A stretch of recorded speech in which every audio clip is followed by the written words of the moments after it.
અમારી સમ્રાટ સમાચાર ચેનલ સબસ્ક્રાઇબ કરો, લાઇક કરો, કોમેન્ટ કરો અને જોતા રહો પળે પળના દરેક પ્રકારના સમાચારો।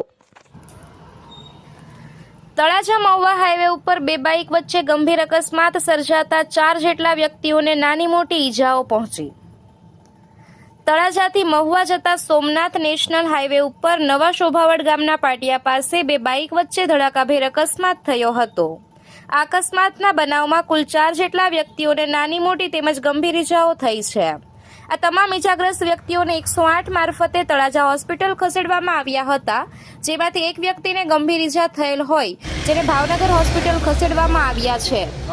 જોકે ઈજાગ્રસ્ત વ્યક્તિઓના નામ જણાવી દઈએ તો મુક્તાબેન નંદલાલભાઈ રાઠોડ ઉંમર વર્ષ 38 તેમજ વિશાલભાઈ નંદલાલભાઈ રાઠોડ ઉંમર વર્ષ 19 તથા ભૂમિબેન નંદલાલભાઈ રાઠોડ ગામ ભારાપરા તથા નાજાભાઈ પબાભાઈ ચોપડા ગામ રામપરા સહિતના 4 વ્યક્તિને નાની મોટી તેમજ ગંભીર ઈજાઓ પહોંચી હતી।